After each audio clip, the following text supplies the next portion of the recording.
کیا عید کی نماز سے پہلے فجر کا نماز پڑھنا ضروری ہے؟ یہ ایک بہت ہی اہم اور بنیادی سوال ہے۔ اکثر لوگ عید کی تیاریوں اور خوشی میں فجر کی نماز کو بھول جاتے ہیں یا دیر سے اٹھنے کی وجہ سے اسے چھوڑ دیتے ہیں۔ بنیادی وجہ: فرض اور واجب کا فرق۔ اسلام میں عبادتوں کے درجے طے ہیں۔ فجر کی نماز فرض، یہ دن کی پہلی نماز ہے اور اسلام کے 5 ستمبھوں میں سے ایک ہے۔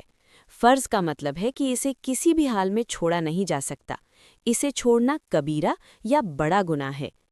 عید کی نماز واجب یا سنت مؤکدہ۔ عید کی نماز واجب ہے لیکن اس کا درجہ فرض سے نیچے ہے۔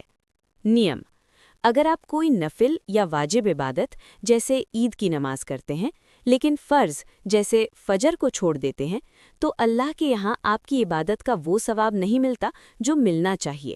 فرض کی معافی نہیں ہے۔ فجر کی نماز کی اہمیت حدیثوں کی روشنی میں۔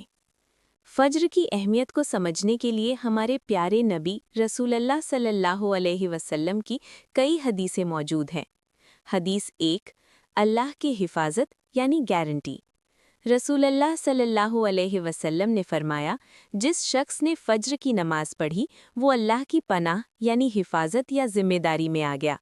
تو ایسا نہ ہو کہ اللہ تم سے اپنی پناہ کے بارے میں کچھ مطالبہ کرے اور تم اسے پورا نہ کر سکو، کیونکہ جسے اللہ اس حال میں پکڑے گا اسے اوندھے منہ جہنم کی آگ میں ڈال دے گا۔ صحیح مسلم 657۔ سبق: عید کے دن ہم اللہ سے رحمت اور برکت مانگتے ہیں۔ اگر ہم فجر ہی نہیں پڑھیں گے تو ہم اللہ کی پناہ سے ہی باہر ہو گئے، تو پھر عید کی نماز کا فائدہ کیا؟ حدیث 2، منافقوں پر سب سے بھاری نماز۔ رسول اللہ صلی اللہ علیہ وسلم نے فرمایا، منافقوں یعنی دوگلے لوگوں پر عشاء اور فجر کی نماز سے زیادہ بھاری کوئی اور نماز نہیں ہے۔